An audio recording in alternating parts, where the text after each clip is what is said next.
Good afternoon and welcome. My name is Katrina Koppel. I am a family advocate and I'm here to go over a brief overview of the Wellness Recovery Action Plan, or commonly known as WRAP, in my county.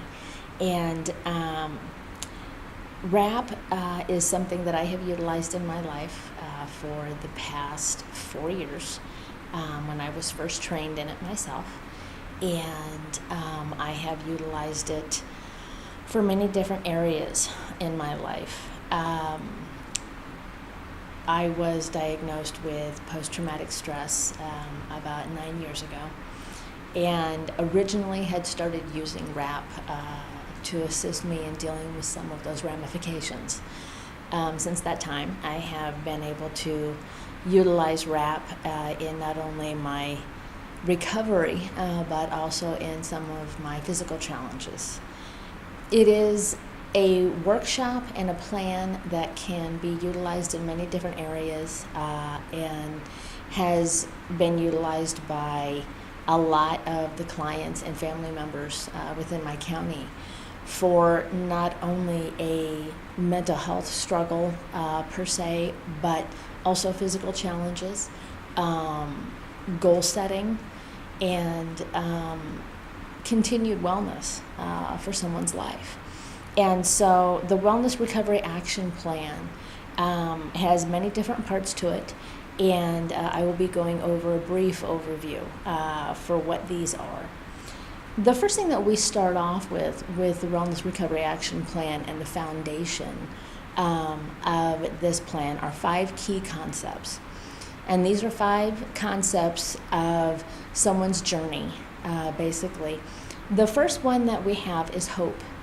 And hope is one of the pillars of WRAP in that each person can recover. There is no limit to what recovery is.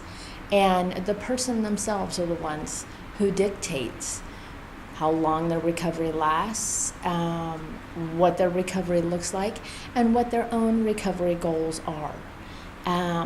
Hope can be symbolized by many different things in someone's life. For me, it's my children and my grandchildren.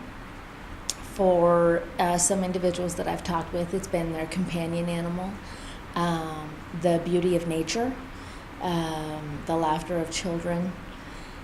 Hope can be tied to someone's personal belief system, their faith. As you see, there are many different areas that someone can utilize to express hope, and it is one of the first things that we cover in the 5 key concepts. The second one is personal responsibility.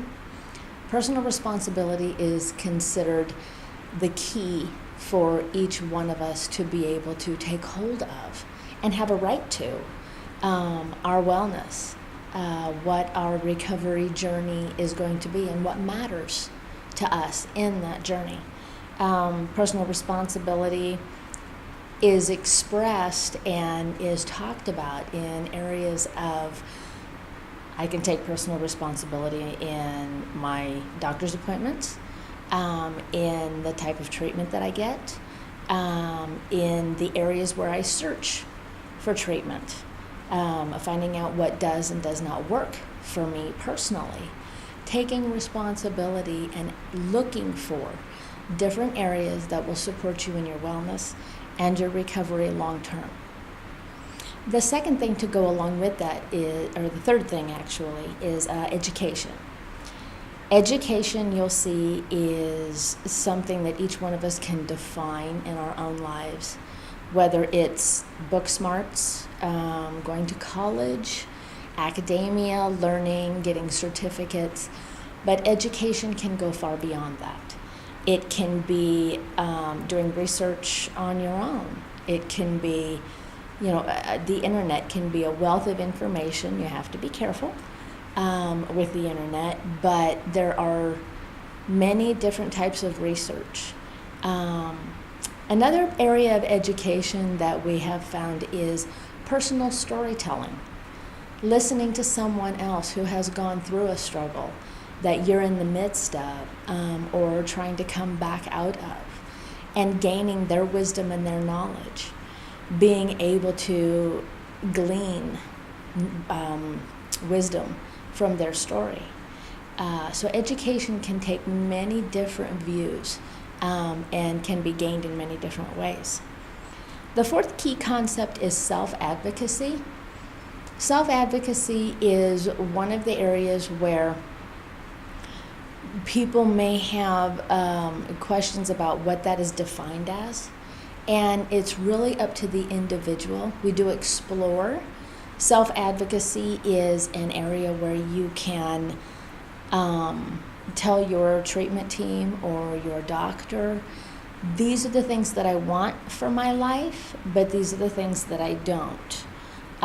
Expressing your desires, your needs, the things that you know from past experience has benefited you, and voicing those. Self-advocacy is very much your own voice for your care, and making that information and that desire known to others, whether it be your doctor or your supporters, family members, or speaking out into the community. So that's self-advocacy. And the last key concept is support. You'll notice as you look back on these, each one will build on the next. Support being the one where we are not alone. We are not the only one who is going through this journey. There are others in our lives who come alongside us and walk with us through this journey.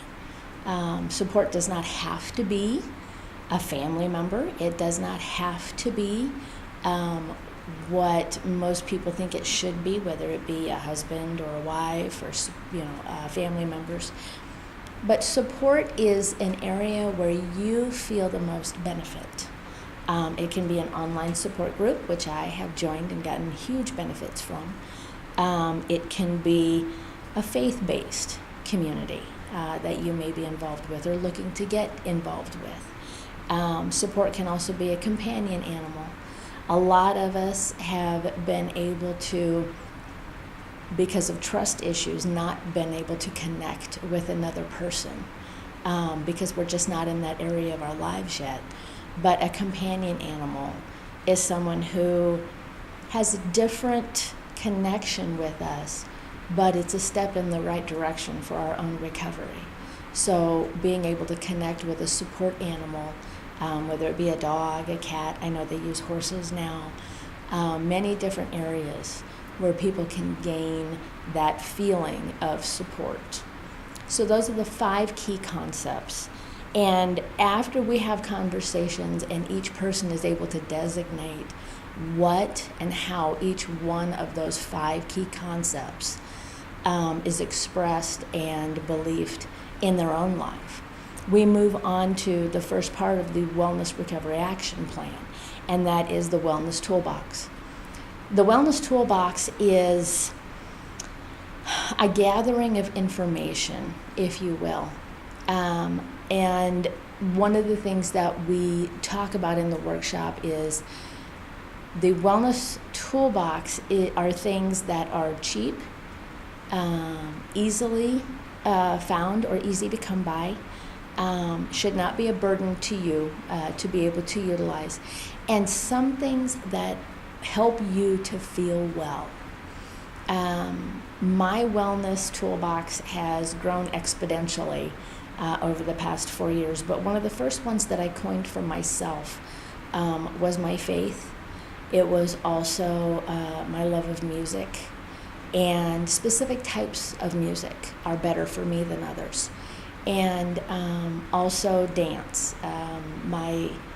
My joy and my heart sings when I dance. And so being able to just find in the beginning those things that you know, when you do them, when you experience them, help you to feel well. And so that's what we start building on, is a wellness toolbox. There are many different ways you can assemble a wellness toolbox, and we trust and we gain knowledge from the collectiveness of the workshop, and being able to open up the conversation to others for them to express what their wellness tools are once they understand the concept. You learn from the collective wisdom in the room. Wellness toolbox can include your support system, like I said, whether it's a loved one, your best friend, a pastor, or a rabbi. There's also different wellness tools that you can find in counseling, whether it's peer counseling, an individual who has gone through what you're going through now, someone who has that previous experience, and getting their support and their understanding. Stress reduction exercises, whether it be meditation, relaxation, coloring, painting, any kind of creative activity. Some people like to do to create music with the piano or guitar. Each person, here's the nice thing about the Wellness Toolbox, each person can customize it to their self and what their preferences are. Then we also brainstorm things like diversionary activities. These would be things where you would work on something specifically to assist you in getting past a struggle in your own mind, or something that you just want to get your mind off of your worries.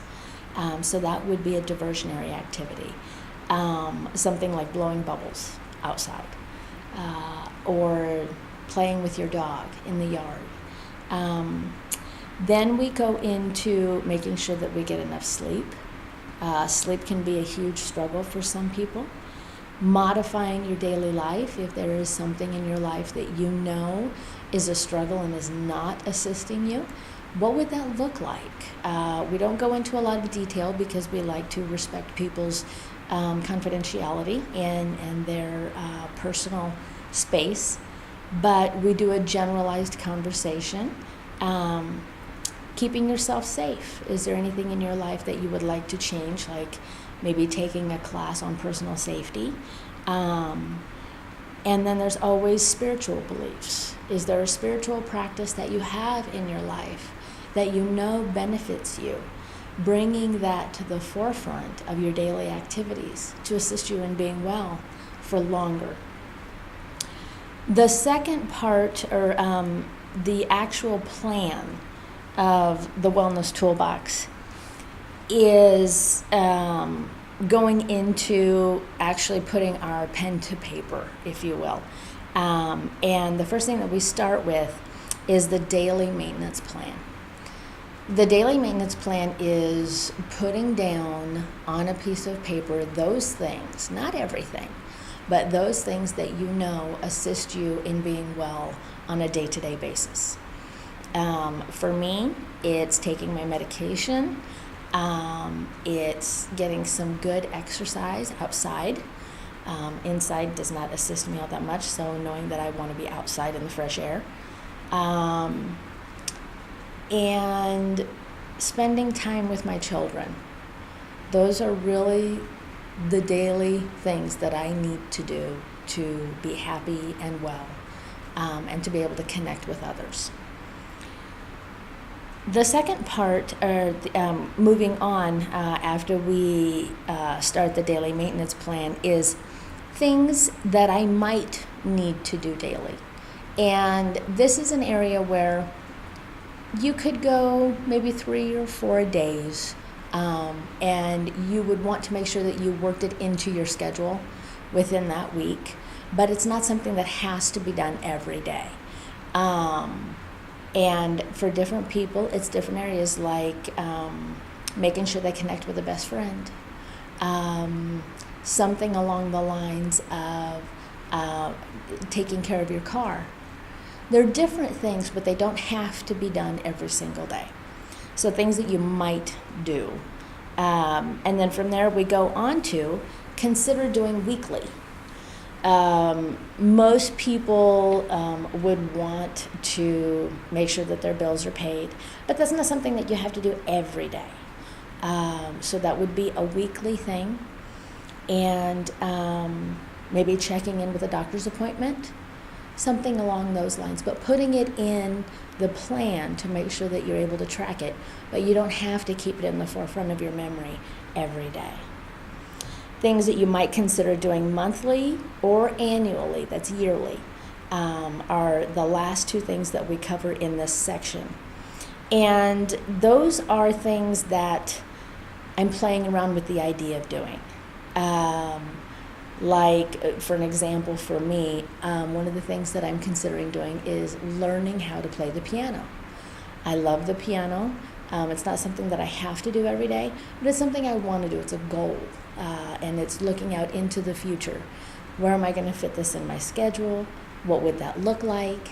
And no pressure, but just being able to take pleasure from adding another wellness tool to my toolbox. And then the reason that we build all of these things together for the wellness toolbox, things I need to do daily, is the real meat and potatoes of the Wellness Recovery